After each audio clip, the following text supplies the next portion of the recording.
I know he's awake now. I might put him to sleep, I might not. It happens. Good morning, I know, right? Good morning, Soul Center. I'm so grateful to be here with you today.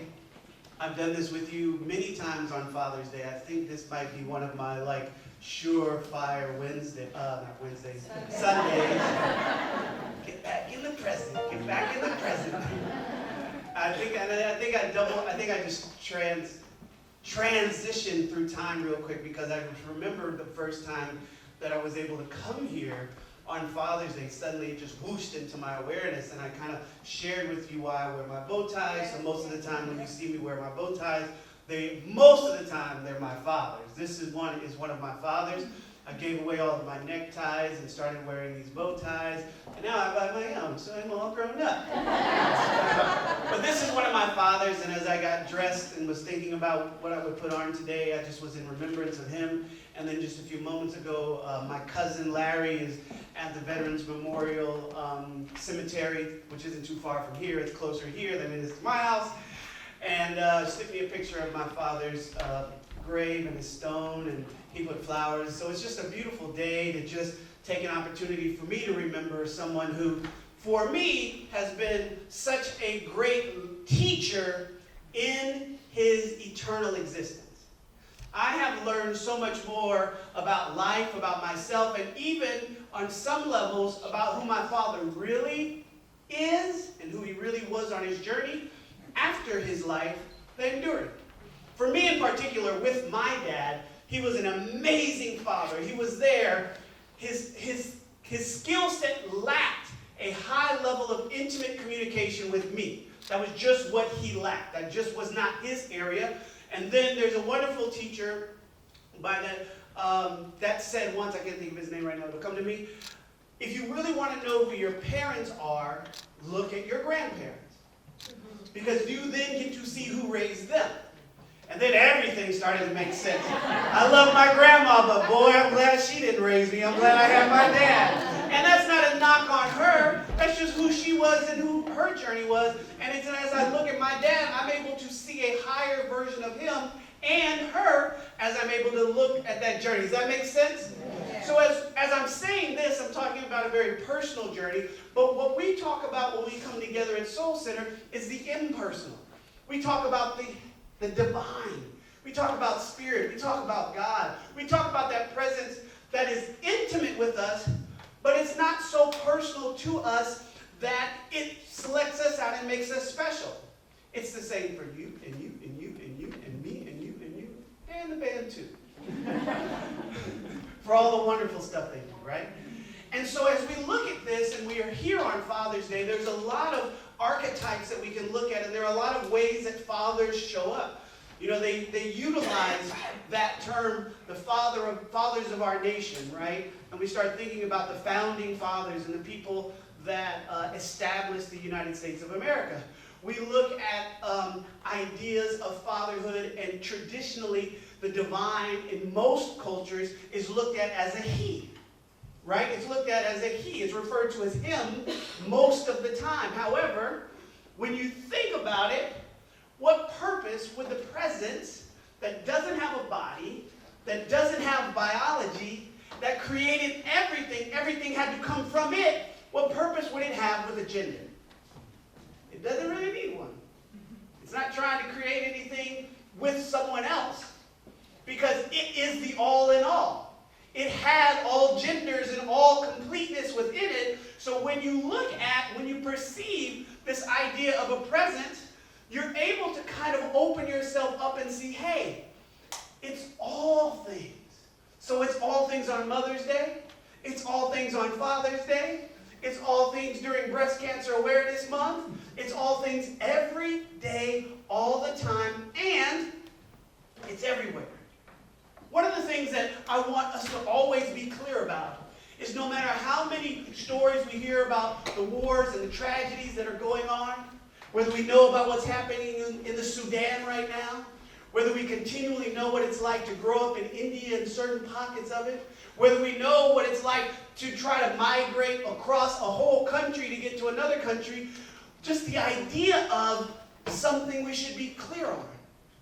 God is everywhere. this presence is in everything. And here's the deal, right? You guys will get used to it. That's how they co-sign and that's how they get involved.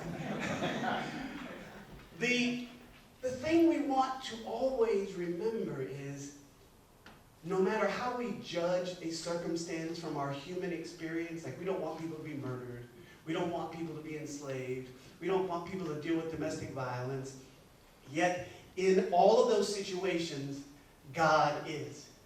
It's not the cause of the situation, do not be confused. But do not also be confused that just because a painful experience is happening, suddenly you remove the idea of the divine from those experiences. Don't do that.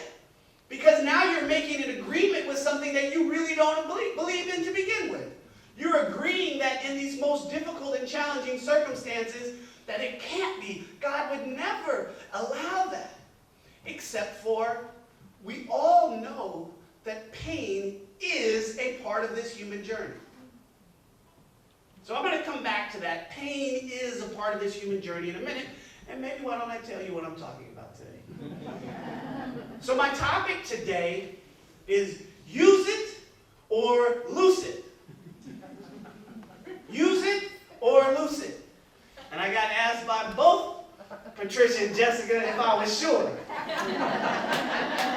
And I told both Jessica and Patricia, yes. And then they asked me, well, do you have anything you want to say about it?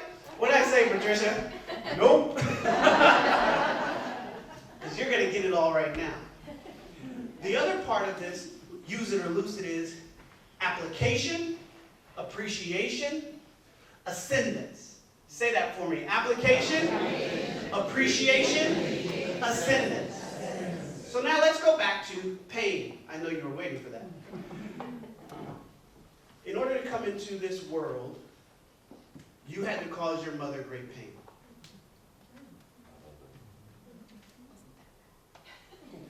I can't believe someone just said that.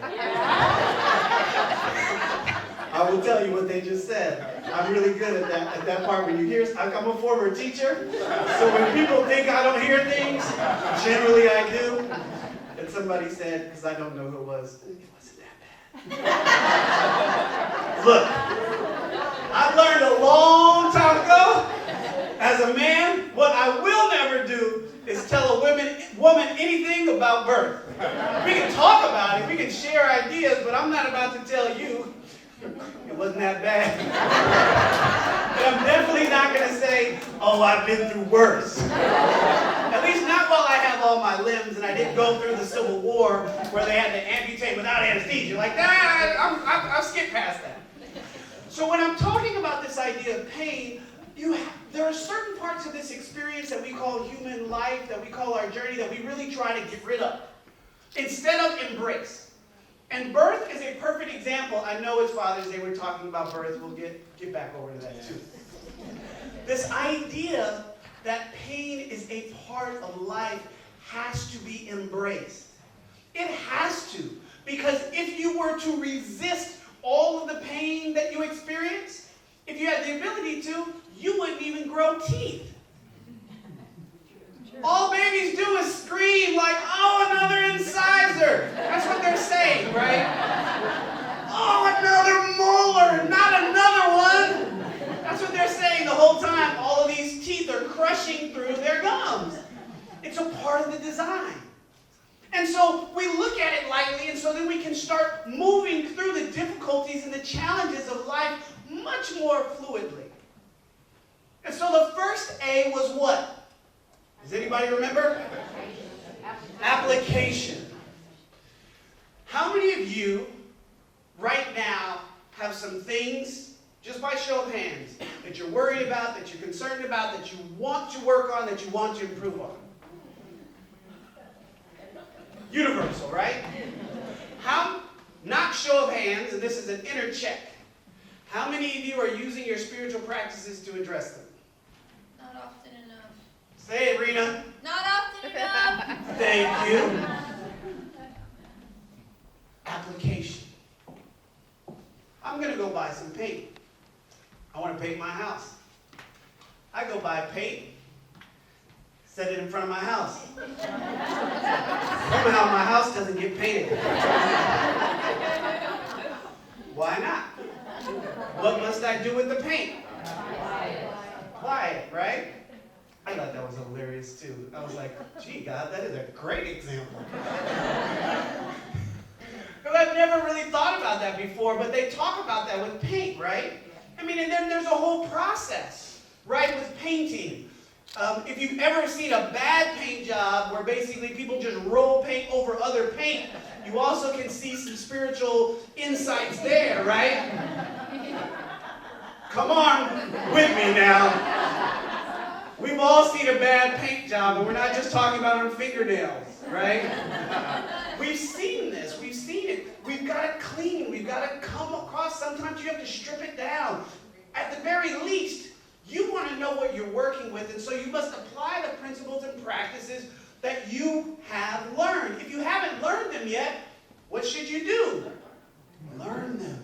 You should do some investigating, but more than anything, you've got to apply what you already know. I promise you, not because I expect that you've memorized all of my talks, but I promise you, if you've been to Soul Center at least one time, there's at least one thing that you already know that you could apply to your life right now that could change any of these circumstances or concerns that you've experienced. Yes? Yes. Okay, so if we're in agreement, how do we get to this idea of where we're actually applying the teaching? The first thing is it's a choice. You've got to choose to do it, and you have to choose to do it over and over and over again. You have to develop a practice, and you can't beat yourself up, and you can't get upset when things are not moving fast enough, because we're also people who recognize that time is an illusion. We use it as a measurement, but we don't measure our life by time. Even if we might count birthdays, even if we might have appointments, even if we might miss flights, we have to be aware that time is no more essential to us in terms of how we vision and see and move and heal, transform and liberate ourselves than a yardstick. It would make absolutely no sense to, when you're a kid and everybody's making the notches on the wall every year at the birthday, and you kind of see, what sense would it make for us to judge whether this child's life is successful by a yardstick?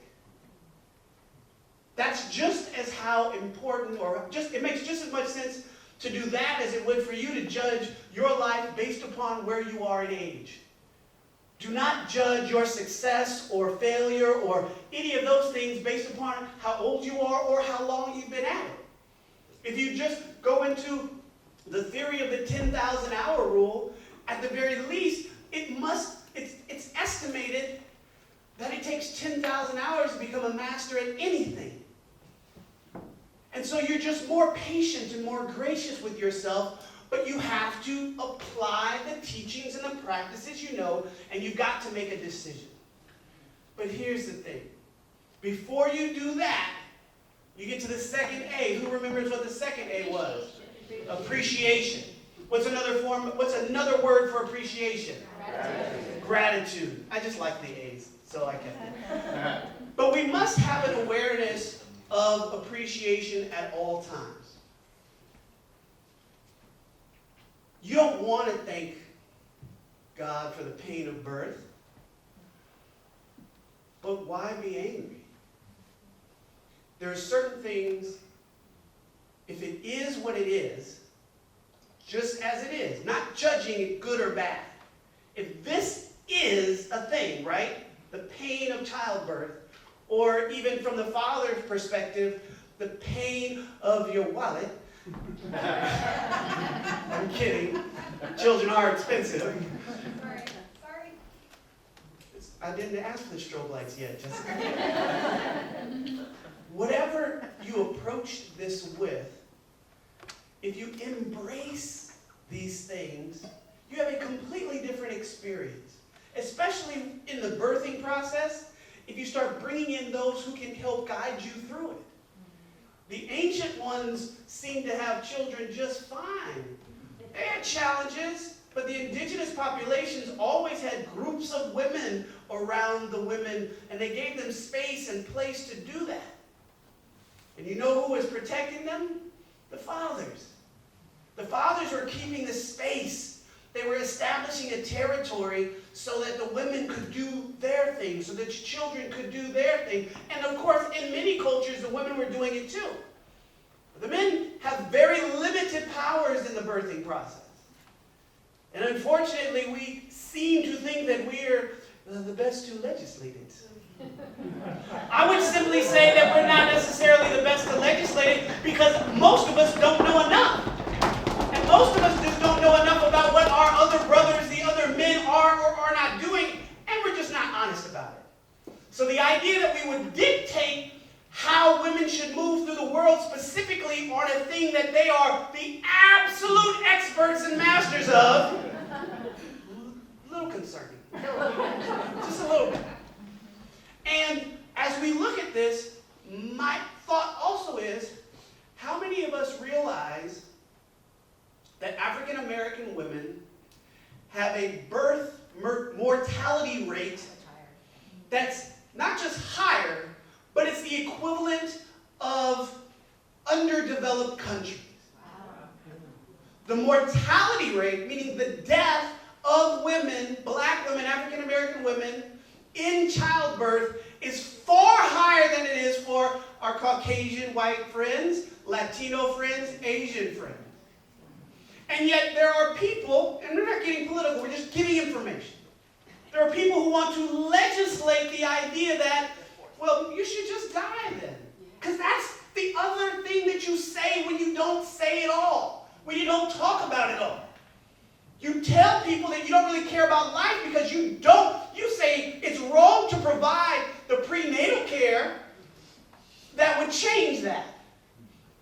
So there are ways to do this that honors life, but once the baby's here, can we do something to support the people who are on this journey? I think we can, I think we should, and I think that's the general difference. It's not really about, some of these political hot points. If you remove the subject and say, are we providing for each other? Often the answer is no. And so even in the middle of this, you have to have appreciation. Even before you get started in changing anything in your life, anything in your world, anything in your practice, anything in your home, anything around your finances. I'm supportive of everybody having the opportunity to live the fullest life possible. And yet, part of that is also the ability to control their own being. We have control of our own being if we will apply the principles to our practice. We must apply them. We must recognize that God is in all of this. Right. It's in all of this. It's everywhere. There's no place His presence is not.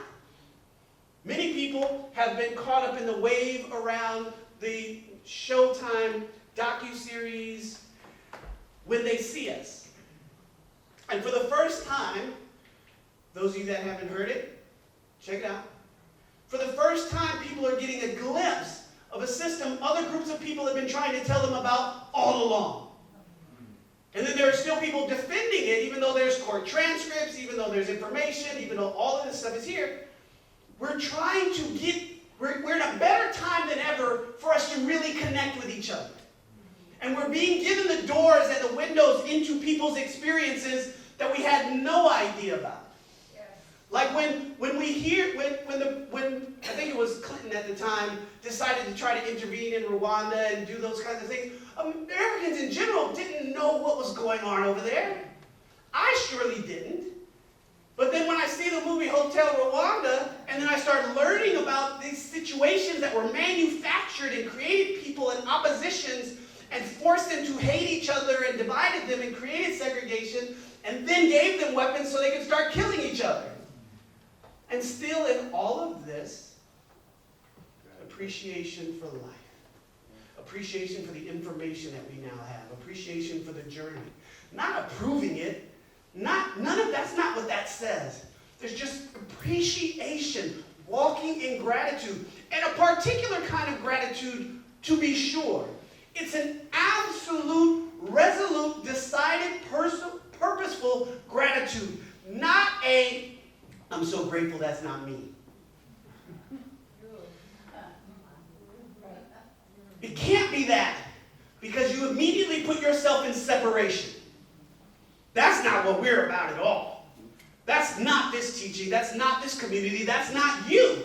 Correct. There's also a phrase that was really popular in the church for a long time, which was in the traditional church, which is there but for the grace of God. It's separation. Especially if in your mind you have an idea of a circumstance and situation.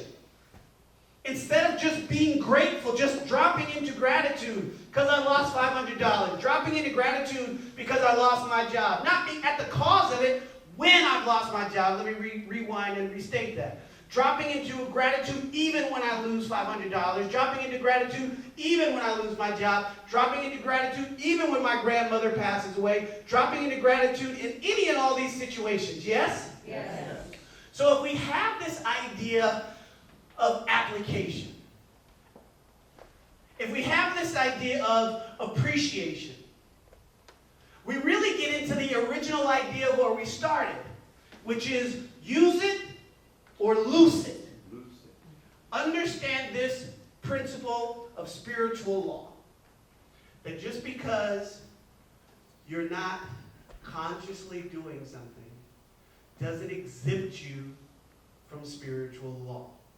Reverend Michael in 40-Day Mind Fast Soul Feast, his book, he has a reading in there called There Are No Spiritual Loopholes.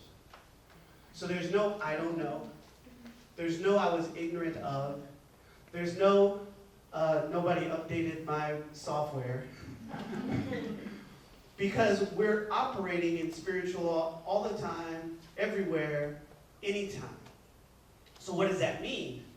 That means that even if you didn't pour the water on you, if the water gets on you, it's still wet. Just because you didn't pour the water on doesn't mean it's suddenly going to be something other than it is. Water is wet, even when it's frozen, even when it's mist. It's a quality of the substance. So if the divine always is, someone speak a quality of God, something you know as a quality of God. Love is the one that comes up. Creativity is another one that comes up. Peace is another one that comes forward. So let's talk about these three things really quickly. Love. Is there any time, any situation where you believe a mother, a father, a family, in their right consciousness, in their right mind, right, having rational thinking, would ever seek to murder, kill, destroy? Because when we are aligned, we're not dealing with all of these other things. When there aren't forces outside of us, we know that the very nature of us is love. So every time you see someone murdering, someone rampaging, someone destroying, the first thing that you ought to know is they are not the truth of who and what they are. They are not in their true identity. Even when spouses are raging at each other, the only thing that you need to worry about in that moment is you being able to hold the space around them in your consciousness, not of their actions, but of the truth of who and what they are. Sandy is a practitioner. When you go and get prayer from her, that's what she does. Which gives me a perfect segue to one of my friends who's a guest here. In the front row, please welcome Cynthia Ambries. Raise your hand so they can see you. So she's a practitioner here at Agape International Spiritual Center, and she's also one of my ministerial classmates. She's in the area in case you want a practitioner out here. Just putting that out there. Because it's an opportunity for you to apply these things that we know and these things that we are doing, right? That one was a little weak. Not even gonna go there. The last A that we have in terms of the use it or loose it is ascending. Now, I don't know how often we really think about it, because it's not a word that we use upon ourselves that often. You know, maybe when we talk about planes and flights and things of that nature, but in consciousness, the way evolution often functions is in a spiral. So when you're wondering why you keep running into the same circumstances over and over again, it's because you are going round and round and round and round and round. Think about the universe, think about the design of the galaxies. All of these things are reflections of the eternal principles. Take a look and you'll see that it's equally as applicable to you as it is what you see. And it's not just random, right? Even just the drains, the fact that drains go one way on this side of the equator, they spin the other way. The spinning is a principle for us to recognize, and so that the universe can say, hey, if you catch this, you'll catch me, and you'll catch yourself.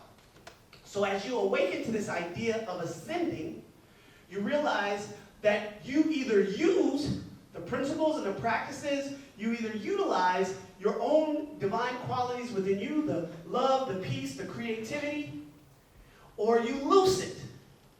And loosing it is like scattering it to the wind. You're scattering your power to the wind. You're scattering your authority to the wind. You're scattering your creativity to the wind because you're still creating, even if it's not intentional. And I don't even just mean the popsicle stick stuff that you used to do in elementary school. I mean, if you're walking into a conference room and you haven't established, even before that, if you're walking into your day and you haven't established your intention for how you want to move through that day, you're still going to move through it with whatever other qualities that you're radiating. Some of that quality looks like frustration, irritation, blame, fear, worry, doubt, anxiety. Is what you're sprinkling into that boardroom. It's what you're sprinkling upon your kids because you're worried and you're in fear, doubt, anxiety because you don't know how you're going to pay for their next meal, for their next school tuition. And so it's on you, so it gets on them no matter how you try to. Parents, your kids know you. They know you, know you, know you. They know you. Because they've been watching you their entire lives. More than you watch yourself. It's my Eeyore voice. And the thing about that is, they see what your patterns. Some of them they're absorbing, and some of us have these really enlightened children that are coming in and they're speaking to us in a way to help us to remember. But whatever your practices are, whatever you're doing, the key to your ascendancy is to intentionally use it. To intentionally use gratitude as a force in your life. To imagine everything that happened in the last week. Did anything unpleasant happen to you last week? Now look forward at this week. Imagine if you were to go and maintain a level of gratitude through this week and similar events were to occur. Would you have a better week? What if you were to just hold the quality of love through the day, through the week, compared to the way you held it last week? Would you have a better week? Yes. Who wants to have a better week? It's not as complicated as it seems, but we don't deny that it's not complex. It's not necessarily easy. Two words that I try to eliminate from my language more and more and more are easy and fair. Because fair is so subjective, and it really isn't real. It's so subjective because, people feel like everybody has a fair start. I know that ain't true. It just isn't. Even if every kid was born in the same house, the same economic bracket, and they all try out for the team, some of them just have genetic differences. Some of them have better coordination. So I throw out fair. I can go to the fair, but I don't look for life to be fair. I like a good fair. And the last thing is this. If you are willing, because this month we're talking about wisdom and willingness, right? Yeah. Right, Jessica? Yes, we are. She makes sure I'm on my toes. I do it to her too.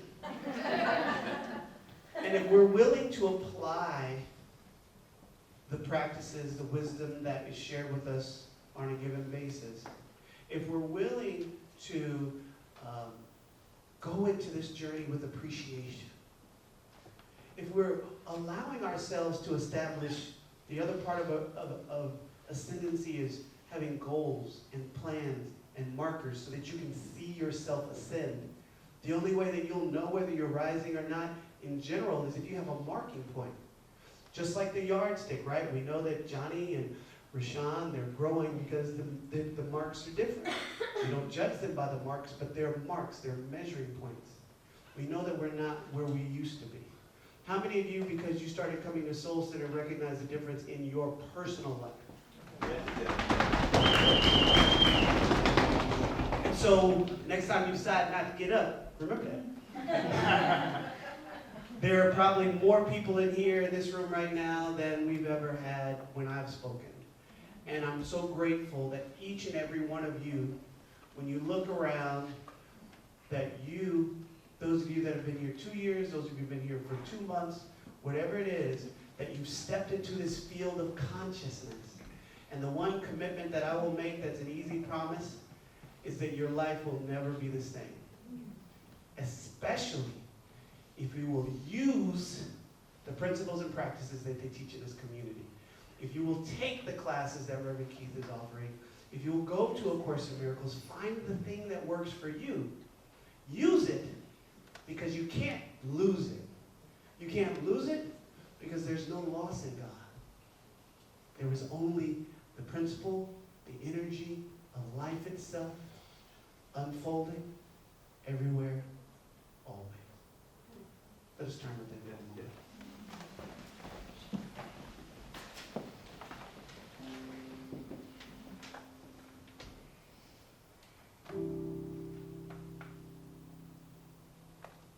I'm so grateful that the day that has been and the day that is being is one that has allowed us to come together. I'm grateful for this because I know that truly this is a divine ordained moment, a divine ordained location, and we have said yes to it. For I recognize this living presence that we call God, that we call Abba, Father, that it unfolds as our individual lives, and all around us we know that God is. So for in this awareness, in this moment, I'm able to know and recognize our union. We are one. No label, no designation of separation, oneness. So I speak a blessing over all of those that are here, for all of the families that are represented here. Speaking a blessing, knowing the highest and the best of life as you, as your loved ones, as your family members, both those who are on this side and the other side of the veil, even our ancestors, we hold them, we embrace them in the highest idea, always. I'm holding an awareness of wholeness, of abundance, of peace, of joy, of grace, of the very power of the living presence to remove, dissolve, eradicate any obstacle of limitation, of separation, of otherness that may be in our consciousness, that we might ascend to our greatest yet to be. This is what I know and give thanks for. This is what I'm celebrating on today. I simply let it be, and so it is. So it is. Amen. Amen.